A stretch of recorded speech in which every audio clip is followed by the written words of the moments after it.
Tropicanibalismo de alta montaña, o simplemente tropicanibalismo, es la escuela de nuevas músicas tropicales que ocurren en Bogotá y que nace del anacronismo de hacer música que se asocia con las costas, pero desde un páramo a 2.600 metros del nivel del mar.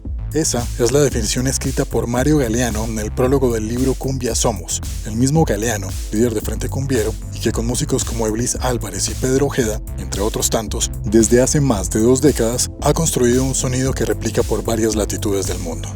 El Frente recién ha lanzado su tercer álbum, En Concreto y Asociados, pero para llegar al 2025 tuvimos el honor de sentarnos con Galeano para conocer la historia con álbums y vinilos en mano que conllevaron a la construcción del sonido del tropicanibalismo, además de conocer su rol como productor y selector. Frente Cumbiero presentará este 6 de junio en el Planetario de Bogotá su nuevo álbum, en un show que promete ver al Frente como nunca antes y con invitados de lujo, con entradas disponibles en tuboleta.com. Soy Iván Zainea. Esto es Sonido Libre Podcast, las historias detrás de la música. En la edición 149, Mario Galeano de Frente Cumbiero.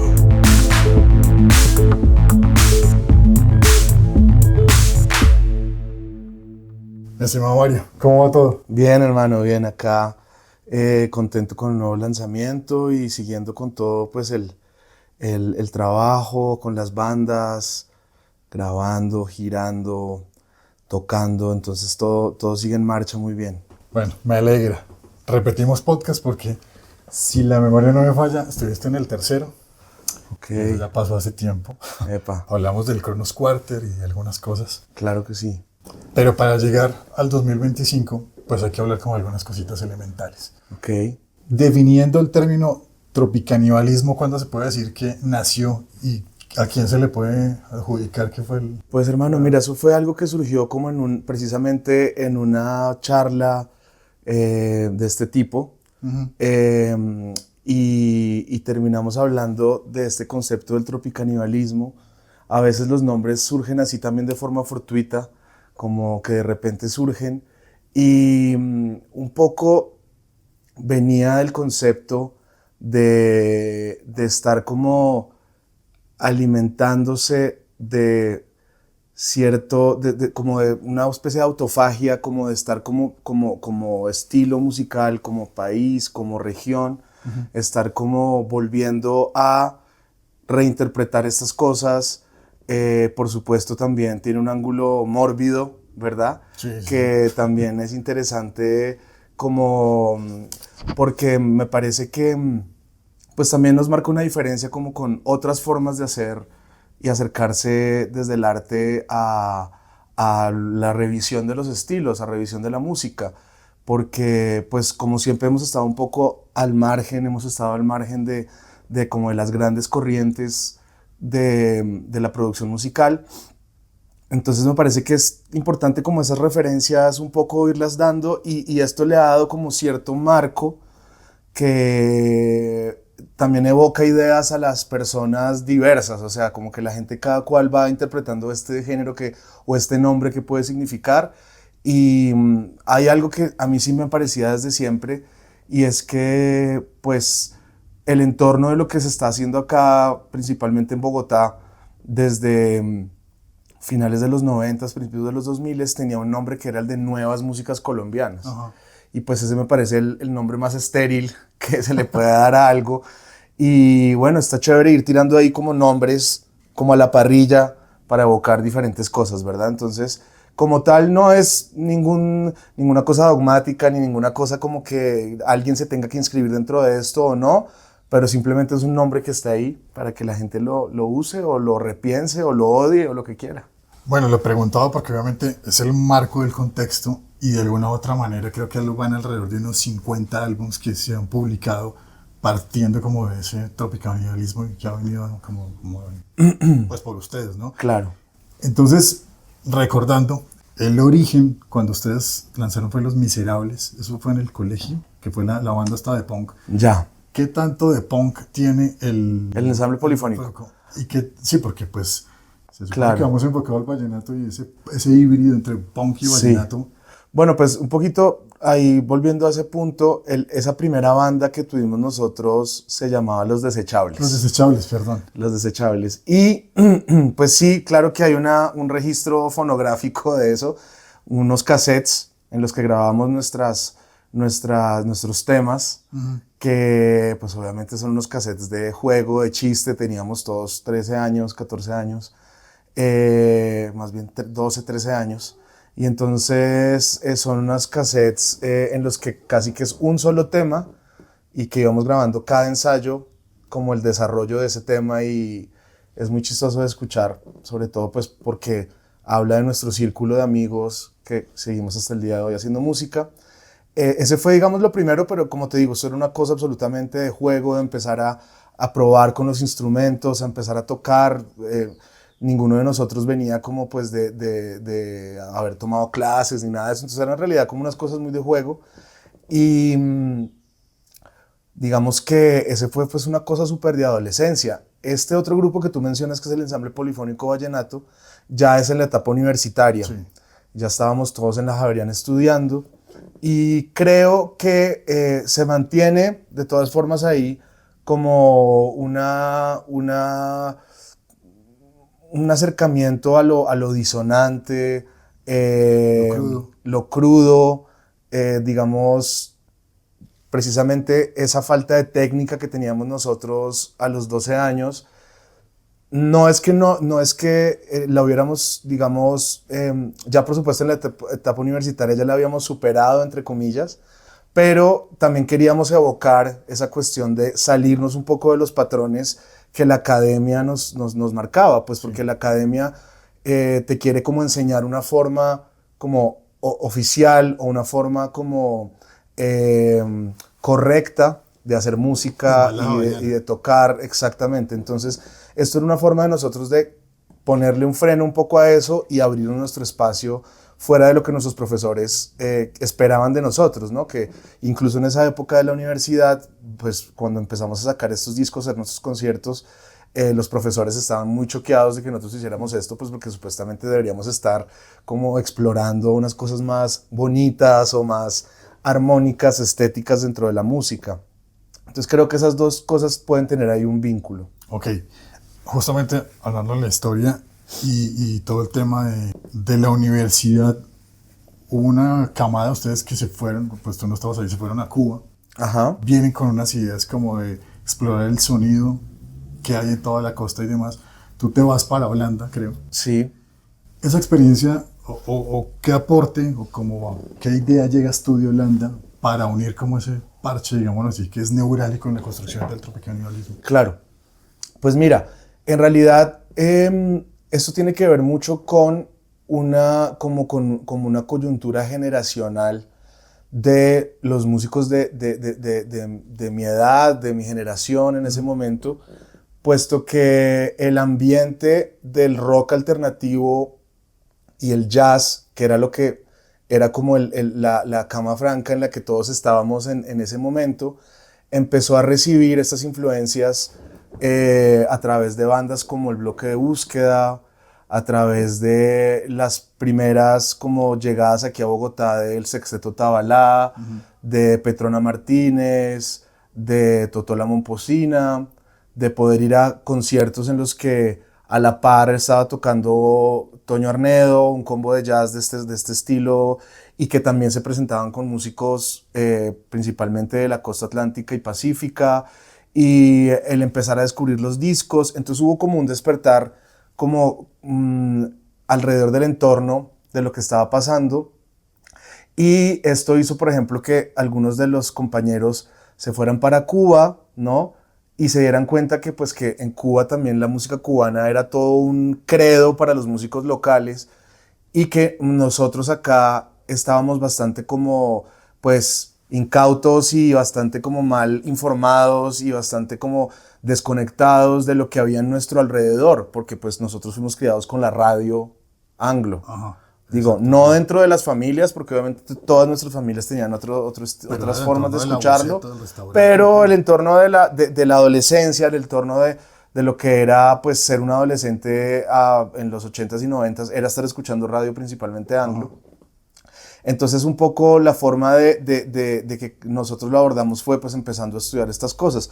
Yo estaba en la Javeriana ya, y pues me di cuenta que en la universidad no me estaban dando a los intereses que yo tenía, y encontré pues una necesidad de ir a buscar las músicas populares pues en realidad de lo que más pudiera, y terminé pues ganándome una beca para ir a estudiar a Holanda, a un conservatorio donde había un enfoque en músicas del mundo, en donde aprender, digamos, de músicas africanas, de músicas de Latinoamérica, de música de la India, y como en realidad como una mirada bastante amplia, y eso pues fue fundamental para mí para poder entender un poco mejor cuál era el punto de Colombia entre todo este mapa grande, y empezar mi proceso personal.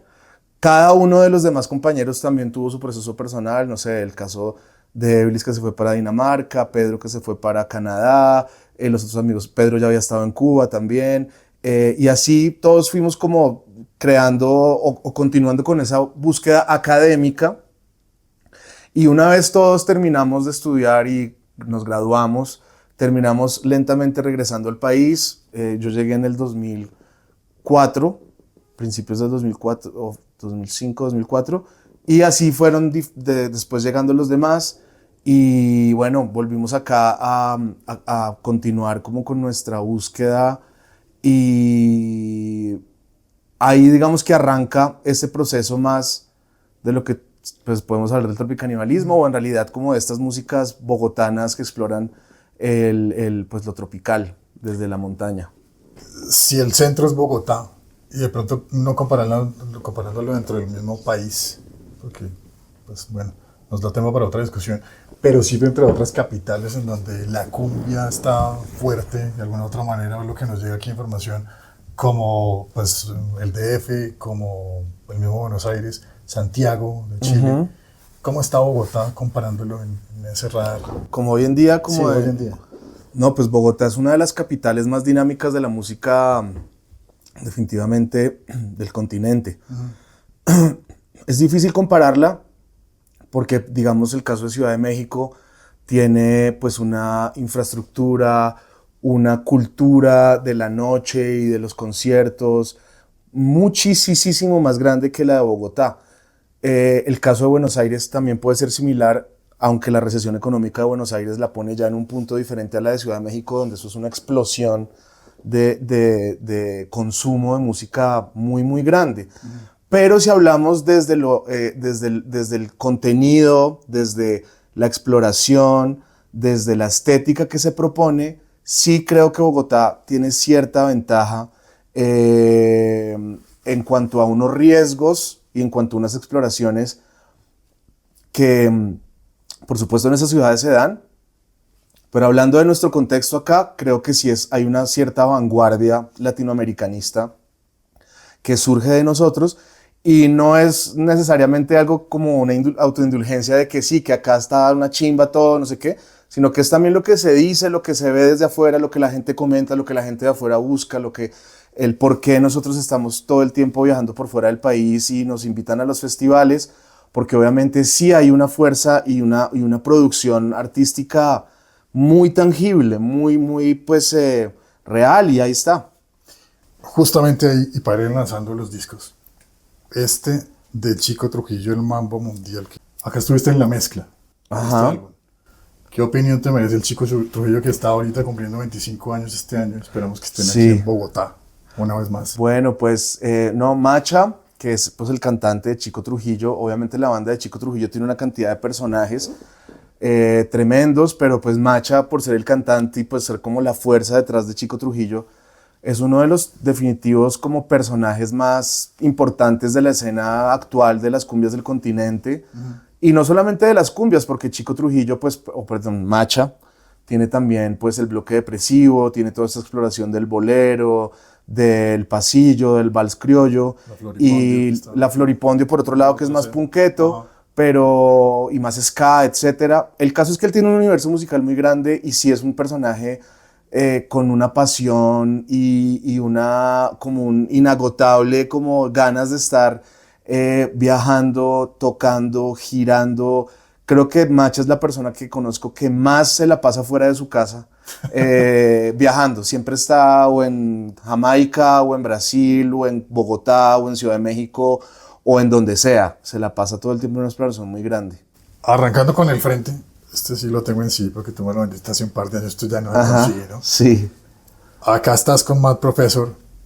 Algo de pronto que nos quieres contar de esa experiencia de trabajar con Mad Professor, que pues es un gurú del dub. Claro. No, pues el disco del frente es como el origen de todo lo que tiene que ver. Este disco es el origen de todo lo que tiene que ver con la historia del Frente Cumbiero. De nuevo, pues el Frente Cumbiero es solamente uno de pues, todo este ecosistema, Los Pirañas, Onda Trópica, Meridian, Romperrayo, La Perla, o sea, una cantidad de cosas que pasan. Pero definitivamente este disco es muy, muy importante porque pues nos puso a dialogar también con el resto del mundo, digamos. El hecho de colaborar con Mad Professor surge de una curiosidad después de haber visitado Monterrey, de encontrar las similitudes entre la cumbia rebajada y el dub y darse cuenta que pues básicamente la rebajada es como el dub criollo, el dub latinoamericano, y hacer ese diálogo fue algo que pues en su momento fue como una impronta estética bien importante que pues nos puso ahí como en nuestro camino y nos fue direccionando un poco hacia dónde había que continuar haciendo las búsquedas desde lo discográfico. Entonces definitivamente sí es un disco bien importante, también que como siempre tiene un componente de colaboración muy grande. Acá pues sí. Está Urián, está El Chongo, está Gil, está Lucho de la Mojarra, está Lisa Humet, está con Pedro Ojeda, está un combo muy grande, el profe de la 33, está Javier Morales, está Eblis. Acá hay una lista de músicos bien grandes que todos continuamos trabajando pues como en la escena. Frente Cumbiero Transnacional se va a llamar primero, ¿cierto? El Frente Cumbiambero Transnacional era el nombre original. El origen del frente tiene también mucho que ver con un amigo muy entrañable y un tremendo colega que es Javier Martínez. Su nombre, digamos, de DJ es Sonido Martínez, él es argentino. Y con Javi empezamos, el principio del Frente Cumbiero éramos nosotros, y cuando surgió el Frente Cumbiero Transnacional, pues le fuimos adaptando el Frente Cumbiero, le quitamos el Transnacional y bueno, pues un poquito arranca el nombre original de esa necesidad, porque pues estamos hablando del año 2004-2005.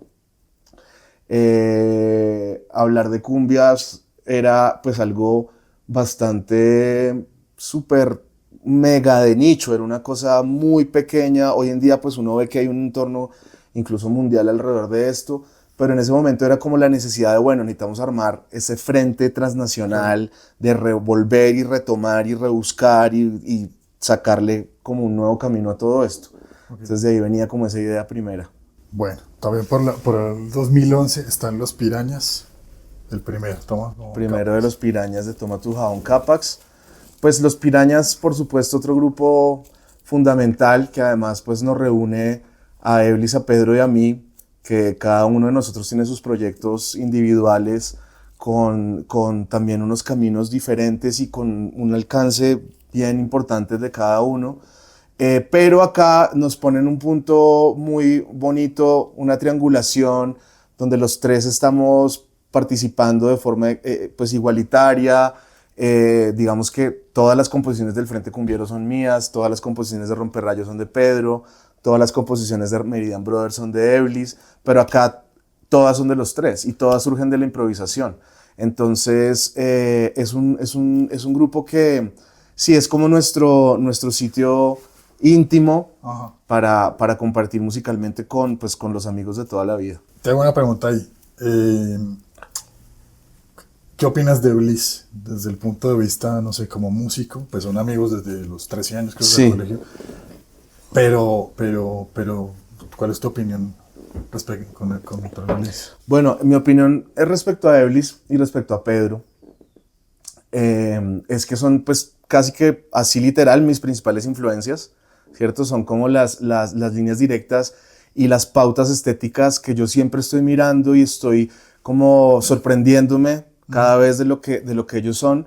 Pues por supuesto son absolutos exploradores, son personas con una fuerza vital musical inagotable y creo que esa fuerza de ellos pues también alimenta mi fuerza y entre todos, porque en parte también yo alimento eso, claro. Entre todos nos hemos potenciado de una forma muy importante y creo que si alguna de estas cosas faltaran, no estaríamos hoy donde estamos y por eso pues tienen todo mi cariño y mi respeto y mi admiración y pues solo espero poder seguir trabajando con ellos cuanto más sea posible. Ojalá sí así. Bueno, esto que yo siempre he dicho algo de pronto atrevido, y es que este álbum tiene que estar en la canasta familiar de todo hogar colombiano porque me parece una locura de disco. Acá te hago una pregunta porque esto también nos da como para un podcast, pero la opinión respecto a Will Holland, a Quantic. Claro.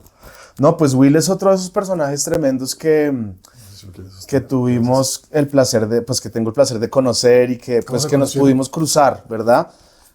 Bueno, Will, él se vino a Cali, que habrá sido, él se vino a Cali por allá en el 2008, 2009, y él se fue a vivir a Cali directamente.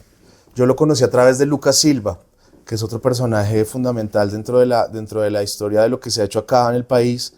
Lucas me presentó a Will y encontramos un punto en común muy fuerte a través de los discos, pues digo del escarbe, de estar buscando los discos viejos, de estar buscando las rarezas, digamos, de la música tropical, las rarezas y las no rarezas.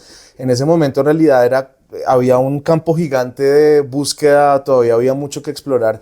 Entonces con Will me encontré con un personaje pues con una cabeza y un mundo musical muy grande y también con una curiosidad muy fuerte alrededor de cómo grabar, de por qué era importante utilizar ciertos micrófonos de época para tratar de buscar este sonido, por qué utilizar ciertos instrumentos, por qué grabar en cinta, por qué no. Nosotros en ese momento como escena estábamos muy desconectados de ese ámbito, digamos, técnico, de cómo hacer las cosas.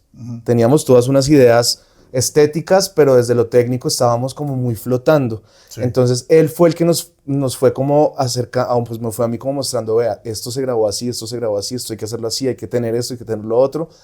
Y eso pues obviamente es solamente un ángulo que es este lado técnico, pero más allá pues su espíritu musical era absolutamente arriesgado, era absolutamente abierto, es un tipo como con todas las puertas abiertas a la hora de compartir lo que sabe, lo que le gusta. Es alguien que no se guarda como unos secretos o algo así, o como una persona que quiere guardar cierto tipo de información, sino que al contrario, siempre fue muy generoso. Y bueno, y este disco es definitivamente la muestra de ese encuentro entre nosotros, que pudimos entre él y yo visionar lo que sería... pues creo de las obras más grandes que personalmente yo pude haber hecho en cuanto al espectro grande de lo que se hizo. Fue muy ambicioso, y por suerte, más allá de lo ambicioso, se pudo concretar de forma muy bonita, que es esta edición, estas canciones, este arte, esta historia, estas amistades que surgieron detrás de Onda Trópica, haber conocido a todos los maestros que conocimos en esta época, haber podido hacernos amigos de ellos, haber podido viajar con ellos. Entonces sí, definitivamente es un hito personal y también sí creo que es un disco que vale la pena pues que la gente lo tenga referenciado, lo escuche. Y bueno, pues se acerque un poquito a todos los personajes que hay detrás. Aquí grabamos alrededor de 50 músicos y entonces parte también de nuestra vuelta ha sido, ¿no? Como hablar siempre del ecosistema, hablar siempre de toda esta cantidad de gente que estamos aquí. Nadie individualmente es un genio, ni nadie individualmente es sobresaliente a los demás, pues ahí ya está entre los gustos definir claro quién es el genio y quién no es el genio. Pero aquí lo importante es hablar de qué es lo que hacemos como comunidad, como ecosistema, como parche. Y pues es definitivamente uno de esos grandes parches. Una pregunta rápido para pasar al siguiente. ¿Este sí fue el último que se grabó en Discos Fuentes?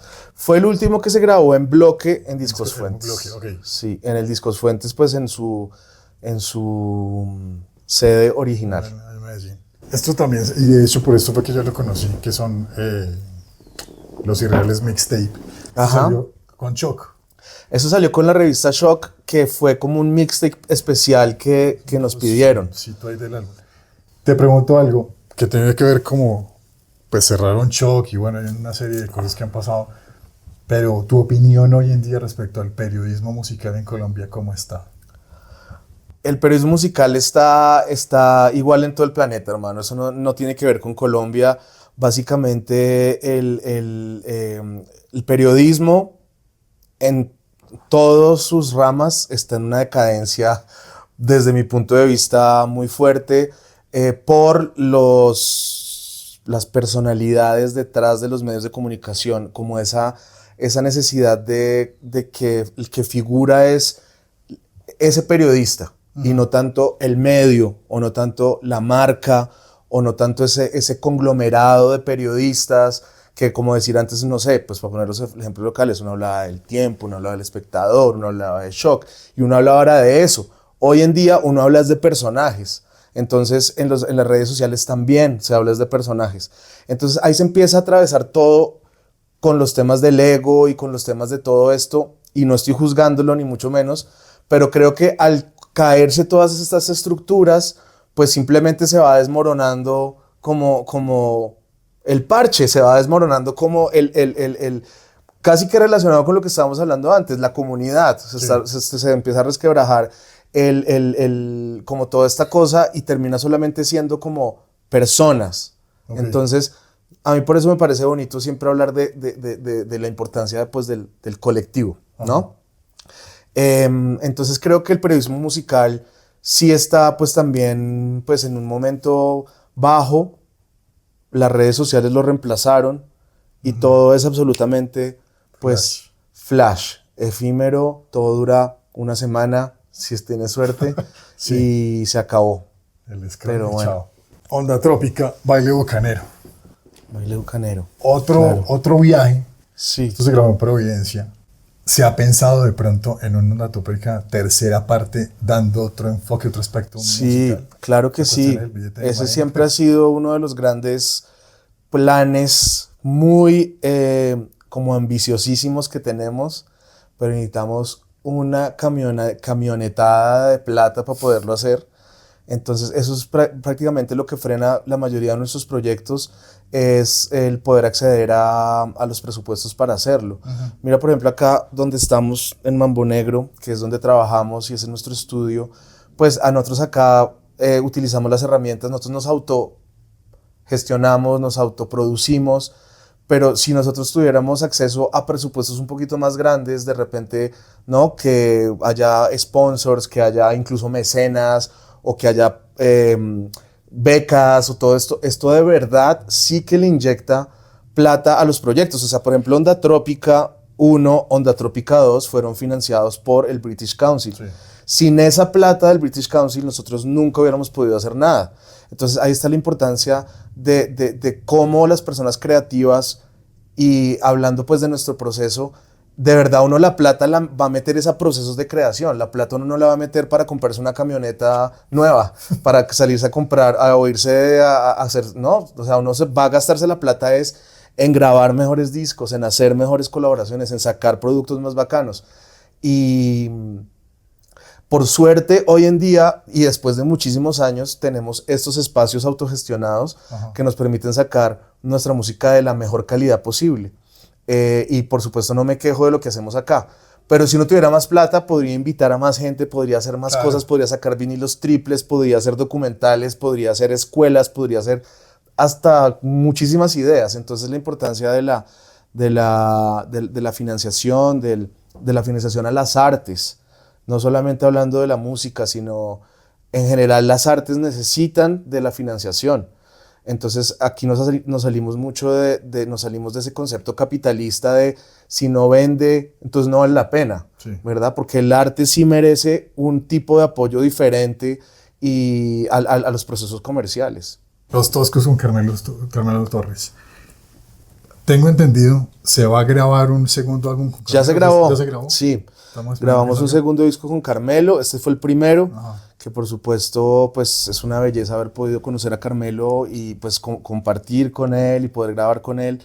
Y hacer ese puente entre pues, la música de acordeón sabanera y nosotros, porque el acordeón sabanero a nosotros nos ha influenciado muchísimo y nos ha encantado, y Carmelo es el último literal representante de esa tradición, pues tampoco el último, pero sí, la verdad, Pero esa de esa generación quedan así, mejor dicho, contaditos. y ya digo activos. Carmelo es los últimos que quedan, entonces tremendo. Sí, me encanta. No lo tengo en vinil, no lo he podido conseguir. Creo que ya no hay aquí en Colombia. No. Bueno, este es el segundo de Los Pirañas. Vamos a avanzar. La versión que hacía falta en mi país. Buen nombre. Claro. Sí, otro de Los Pirañas. Nosotros hace poquito lanzamos el quinto de Los Pirañas. Sí, este es el cuarto. Ese es el cuarto. Bueno, ahí chévere. está, Historia Natural. Este sello se llama Glitterbeat y el nuevo de Los Pirañas también salió con Glitterbeat. Entonces los discos de Los Pirañas son ese blanco, estos dos. Hay otro que es en vivo que grabamos en un tanque de gasolina. El amarillo, en Tenerife. Lo grabamos, y ahora este último que se llama Una nueva oportunidad de triunfar en la vida, que para mí es el mejor disco de Los Pirañas hasta ahora. ¿Por qué? No sé, me parece que logramos un balance de muchas cosas que eran exploraciones de estas, y es un disco que quedó muy bien logrado, muy bien grabado, muy bien compuesto, depurado como el estilo que hemos buscado. El arte es tremendo, y bueno, acabamos de llegar de una gira de 25 conciertos con Los Pirañas en 5 semanas en Europa, Estados Unidos, y fue pues un tremendísima vuelta. Hicimos sold out en Londres, sold out en New York, sold out en Los Ángeles. Entonces sí, es muy fresca la experiencia con Los Pirañas porque recién estamos llegando de la gira. Y el último también bajo el mismo... Glitterbeat. Sí, pero respecto a la composición fue también improvisación. Sí, todo es improvisado, exactamente. Este que me parece una belleza y que está allá, que es el Minio Cumbiero.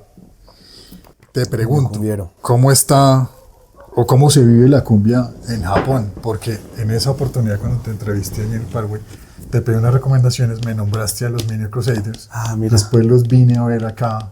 Ok. Y yo como que es esta vaina tan del carajo. Claro. Luego graban, y tengo entendido que está también ahí, ya viene un segundo EP para grabarse en Japón. Sí, bueno, Minio Crusaders y cómo se vive la cumbia en Japón, pues es básicamente el recorrido normal de la buena música. Siempre la buena música va a haber gente que la va a encontrar y la va a amar. Ajá. O sea, eso no hay forma de que se pierda, ¿no? Principalmente en Japón, la música tropical entra por el lado o por lo menos en este ambiente entra del lado de Jamaica. Uh-huh. y de la cultura del reggae, la cultura del sound system. Y entonces de ahí a la cumbia y a otras músicas de Latinoamérica es un paso. Entonces encontramos una gente pues muy, muy melómana. Japón es de los países donde la gente es más clavada con la búsqueda de discos y de referencias. Entonces cuando llegamos allá, pues ya había una gran cantidad de gente conectada con esto. Minio Crusaders, por supuesto, una de las bandas que más estaban liderando ese entorno. Nos hicimos amigos, terminamos luego invitándolos a venir aquí a Colombia, a grabar aquí en este estudio este disco. Sí, el video fue acá, ¿no? El video fue acá, exactamente. Y luego volvimos nosotros a Japón y esa vez aprovechamos para grabar un nuevo disco ahí. Eso todavía está un poquito perdido, ya existe, pero a ver cuándo sale, ojalá pronto. Será Perdida. Será Perdida. Es nuestro disco anterior. Es un disco que tenía como la misión, digamos, de revivir el Frente Cumbiero como banda. Han pasado como 10 años más o menos. No, este salió hace 5 años. No, entre... claro, entre Mad Professor y este pasaron 10 años. Ajá. Que en todo ese intermedio pasó lo de Onda Trópica, sí, claro. Pasó lo de Los Pirañas, pasó lo de Carmelo, pasó lo del Kronos Quartet, pasaron todas estas cosas. Y entonces la misión de este disco, que es muy bonita, es haber revivido como el concepto del Frente Cumbiero como banda, sí, como cuarteto, porque yo antes de esto estaba haciendo como un set electrónico solo, de solista, digamos, Entonces, cuando salió este disco quería como pues enfocarlo mucho en las personalidades musicales de estos 4 músicos, que está pues Marco Fajardo, Sebastián Rosso, Pedro Ojeda y yo. Y es un disco en el que solamente tocamos los 4, aquí no hay ningún invitado, aquí no hay nadie. Quería como plasmar un poquito el sonido en vivo de la banda sin adiciones, ¿verdad? Entonces fue un disco también que nos ha traído muchísimo, lo quiero mucho este disco porque pues el Frente revivió un poco y retomó su rumbo, digamos, en el escenario a través de este disco. Entonces Cera Perdida, que es del 2020, nuestro disco anterior, sí, con todo este arte de Mateo Ribano también, como todo lo que ha sido el Frente. Entonces un disco importantísimo. Sí, y acá pues ya está la Roma Records como sello. Y acá ya empieza una producción ejecutiva de Vichy. Claro que sí, aquí ya este periodo ya es con Vichy. Te hago una pregunta ahí. Cuando entrevisté a Juanita hace un par de semanas, tienen un proyecto muy chévere que es Monte Olimpa. Ajá. Y tuviste la oportunidad de estar allá ofreciendo unos talleres, creo. Sí. Esa experiencia, ¿cómo te fue? Claro, no, pues Vichy y la Casa Vichy en Cali es un centro que va a dar muchos frutos importantes para el arte, principalmente de Cali, pero pues en Colombia también, porque es una casa muy amplia, con unos espacios tremendos, que se presta para hacer talleres, encuentros, conciertos, grabaciones. Entonces va a ser un epicentro tremendo. Eso es dirigido por Alejandra Gómez, quien es la manager del Frente. Y sí, entonces este momento de Frente con Vichy, que arranca en el 2018, ha sido también una etapa muy fructífera de trabajo. Con Alejandra, pues hemos hecho ahí un acople muy potente entre cómo poder, pues nosotros con nuestros procesos artísticos, creativos, tratar de engranarlos con cómo ponerlos en el escenario, cómo viajar con ellos, cómo sacar discos, cómo vender los discos y cómo poder crecer como claro, entorno, sí, de trabajo. Y llegamos al 2025 pues tocaba partir de ahí de la pregunta del tropicanialismo, porque claro, es lo que sale aquí, tropicanialismo de alta montaña, en concreto asociados. Ese nombre, ¿qué? Medio de orden social. En concreto y asociados es más como una referencia, como si fuera una fachada de una empresa de arquitectura, una empresa de ingenieros, civil, sí. Una empresa como de casas, porque pues queríamos un poco como hablar de que es un disco que también está pegándole como a muchas diferentes como estilos, ¿no? Muchas búsquedas, y que como tal no tenía una línea absolutamente como lineal, directa, y me parecía que era como inconcreta cuál era la imagen del disco, ¿no? No la imagen de esta literal, sino como la imagen concepto. Y entonces me pareció que más inconcreto que arrancar de eso inconcreto y plasmarlo como en una figura concreta, también como este tipo de figura que se aleja mucho de las carátulas del Frente, tanto la de Mad Professor como la de Cera Perdida, que está llena de cosas y muy atiborrada y con muchos personajes, sino más bien enfocarlo como en esto así como tan sólido. Y pues básicamente es esta estructura que se inventó Mateo, que me parece pues uno de los artes más ásperos que ha salido de la escena.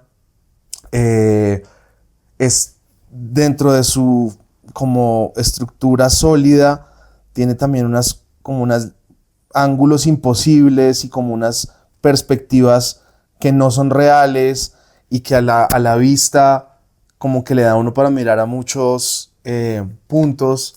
Y es un disco que también tiene como una de sus características ya una serie de invitados que más allá del cuarteto participan en la grabación del disco. Una importante es la incursión de la voz, ¿no? Porque sí, pues siempre de Frente no ha tenido voz. Acá llega Bathory a cantar Gato Negro. Sí. Que eso es una canción que la grabó Roberto Carlos, pero incluso la regraba, ¿no? Porque eso creo que viene más atrás. Sí, Negro Gato es un tema que tiene decenas de versiones, decenas de versiones, no solo en Brasil, sino en Centroamérica hay unas muy buenas. Pero la más famosa es la de Roberto Carlos, la de Negro Gato, la que hizo en su época rock and rollera. Sí. Y es un tema que a mí siempre me había encantado y pues le quise hacer una versión en la que trajera ese gato a Bogotá y ponerle un poco como que el gato pues estaba moviéndose por las calles de Bogotá. Y antes de invitar o hacer como una colaboración o el famoso featuring de los proyectos ahora, como de invitar a una gran figura mediática, quiero decir, o de nombre, me parecía que el perfecto gato para hablar de eso es Bathory, porque Bathory pues es una persona que viene de la noche bogotana, del parche hardcoreero, y pues su voz es tremenda, entonces Sí, me sí. encantó invitar a Bathory a cantar ese tema. Sí, aparte que ese álbum también de Papá de República me parece un hit de álbum y Claro. que no se puede olvidar por ahí. Otro tema es Puente del Papa, por la incursión del acordeón. En el primer disco del Frente, Meets Mad Professor, ahí hay varios temas con acordeón. Okay. El acordeón lo toca ahí Javier Morales, que es otro de nuestros amigos desde el colegio. Y en este disco, ese tema particularmente, El Puente del Papa, fue grabado en Monterrey. El Puente del Papa es literal un puente que hay en Monterrey, donde Juan Pablo II hizo ahí una misa o cualquier mierda así, y entonces le pusieron el Puente del Papa. Y entonces ahí tiene un poquito como esa esencia de la cumbia de Monterrey. También tiene la voz de Sonido Dueñez, quien es uno de los pues, creadores de la cumbia rebajada, y la voz que se escucha ahí diciendo estamos aquí en el Puente del Papa es la voz de Dueñez. Felicitaciones, gran disco, me gustó mucho. Muchas gracias. Me tocaba tenerlo en vinilo y escucharlo Claro antes que de sí. que saliera el 7 para hacer la tarea. Genial, claro que sí. En todas las carátulas, no solo de Frente, sino de casi que de todo lo que hemos presentado aquí en la mayoría, nombraste a Mateo en varias oportunidades. ¿Cuál es tu opinión respecto a Mateo? Porque pues Mateo es bastante, creo que es diseñador plástico, si no estoy mal. No, pues Mateo es artista plástico. Sí, Mateo estudió arte. Mateo es pues para mí es quien le ha dado literal esta imagen a de nuevo hablar de tropicanibalismo, ¿no? Incluso Mateo, que de nuevo pasa mucho con nuestros proyectos, afuera tienen mucho más reconocimiento que adentro. Mateo le han hecho retrospectivas, una muy reciente el año pasado en Quito, donde prácticamente llenó todo un espacio de exposición con todas nuestras carátulas, porque Mateo no solamente ha hecho lo del Frente, ha hecho las de Meridian, ha hecho las de Romperrayo, las de La Pambelé, o sea, de acá hay un resto de carátulas de Mateo, ha hecho videoclips, ha hecho de todo y su aporte es fundamental. Creo que nosotros, sin tener estas carátulas y sin tener esta búsqueda estética desde lo gráfico, también estaríamos cojos. Esto es parte también de nuestro movimiento, también es parte de nuestra búsqueda, y Mateo es el que pues siempre referenciamos y siempre pues queremos tener ahí en nuestro entorno para proponer pues obras divinas como esta. No, y es una figura importante justamente por el esquema de lo que ustedes siempre han querido manejar, que es el álbum en físico. Pues claro, la carátula. Sí, la carátula tiene que tener toda esa presencia. Este lo traje, que es una recopilación de Andrés Landero. Ajá. Para, que acá hiciste la selección, creo. Sí. Pero la pregunta que va ahí es, pues hace un momento lo mencionaba, ¿no? Afuera suena más que acá. Y creo que de alguna u otra manera la importancia de Monster en mostrar mucho del catálogo de nuestra música, pues se ha hecho rica, ¿no? Entonces, bueno, tiene muchas cosas de fuentes y demás. Eso da para otro tema también para hablar. Pero ese acercamiento con Monster, ¿cómo se da? Y porque creo que no estuviste solo en esta, sino también en lo de los Yetis. Sí, también estuve en lo de los Yetis. Yo, pues, hice unas investigaciones muy grandes alrededor del rock colombiano, de los 60s y 70s. Incluso también lancé un sello disquero, Salga el Sol, con el que edité el disco de los Speakers en el maravilloso mundo de Ingesón, que es un disco de psicodelia del 68. Y ahí empezamos a hablar con Íñigo. Íñigo sacó el disco del Frente con Vieron Meets Mad Professor. Eso lo sacó Vampi Soul, que es Munster, es la misma cosa. Sí. Y ahí empezamos a hablar. Luego, cuando se hizo el disco de los Yetis, Yo hice los textos, hice la selección musical, y cuando salió el disco de Landero, en esta ocasión los textos los hizo Don Alirio y yo hice la selección musical. Entonces, sí, pues Íñigo fue una persona que, digamos, hábilmente, en este momento en el que estaba resurgiendo el interés por muchas cosas del catálogo, supo liderar esa industria, ¿no? Que era sacar reediciones, sacar discos y venderlos. Entonces, ellos tienen un catálogo muy grande. También han trabajado mucho con el Parche de la Roma y todas esas reediciones se encuentran ahí. Y en parte, ya que se volvieron tan imposibles de encontrar los discos originales, pues siempre es importante tener estas reediciones que van a acercar a la gente a la posibilidad de tener estos discos girando en su casa. Porque pues hoy en día encontrar los discos de Landero es absolutamente, además de muy difícil, pues ultra carísimo. No, ha sacado cosas chéveres. Me acuerdo de Salsa de los Yogas, que es una vaina que también pasó por el Claro que sí. Tienen uno nomás. Permíteme. Y finalizo preguntándote, aunque obviamente has producido muchas cosas, pero estos dos que también se grabaron acá en la casa, creo, que son muy Claro que sí. Y es como el futuro, Sí. de otra manera, de la También salsa. arte de Mateo, los Sí. dos. Sí, no, La Pambe es definitivamente la banda, pues en este momento, bogotana, que tiene el golpe pues más certero, para mi opinión, hablando, digamos, de este momento, sin demeritar todo lo que se ha hecho, pero siempre es bonito cuando tú ves surgir una banda que sale como con todos los fierros de una vez, ¿cierto? Sí. Y por supuesto, el personaje detrás de todo esto es Camilo Toro, el pianista, compositor, arreglista, obviamente Migue como cantante con su presencia escénica y todo lo demás, pero tiene muy bien como amarrado todo, desde los arreglos, desde la interpretación, desde la puesta en escena, y Camilo Toro es un putas pianista y arreglista, compositor, por supuesto. Entonces todo se reúne en un solo punto, pues, para sacar estos discos que definitivamente sí van a ser de referencia para la salsa bogotana para siempre de aquí en adelante. Y cuando entrevisté a Mateo, que le hicimos un post ahí en Instagram para que le vean un reel, perdón, él mencionaba, decía, la importancia está en los productores. Claro, uno muchas veces va y busca en el vinilo, Sí. hay mucha información que no está. Sí, esto también es referencia a pues, la forma también en la que salían los discos que nos encantan en los 70s, que a veces salía por detrás la foto de los productores en el estudio, y pues obviamente Mateo le metió ahí el guiño a esos discos que nos gustan y esas artes de los discos que nos gustan. Entonces sí, pues, y también vale la pena mencionar la dupla muy importante con Daniel Mitchell, que es pues mi socio acá en Mambo Negro, y con el cual pues hemos grabado, producido, mezclado los discos del Frente, los discos de Millo Cumbiero, los discos de Los Rolling Ruanas, los discos de La Pambelé y muchas otras cosas más. Y entonces como mi partner, yo no he producido de la OA, pero Dani es el director de la OA. Sí, y entonces es mi parcero de trabajo, un grandísimo músico y productor, y pues obviamente siempre mencionarlo porque pues su aporte es muy muy grande en nuestros proyectos. Bastante. Mario, viene la gira. Sí. Creo que hacía, no sé, como 11, 12 años no giraban en Estados Unidos. Sí, el año pasado giramos por primera vez con el Frente, después de muchísimos años. Nosotros siempre nos enfocamos en Europa y Latinoamérica, principalmente por el tema de las visas de trabajo en Estados Unidos, que son ridículamente caras.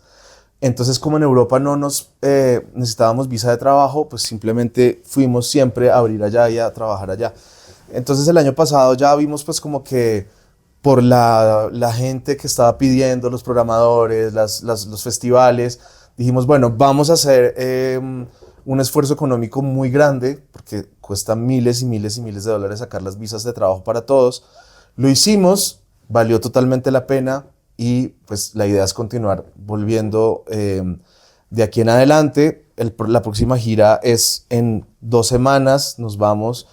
Y luego volvemos otra vez en agosto, y en el intermedio también hay giras a Europa, dentro de las cuales hay ciertos puntos destacables, como primera vez que vamos a Rumania, a Bucarest, la música de Rumania es muy, muy importante para mí, me encanta, es una referencia.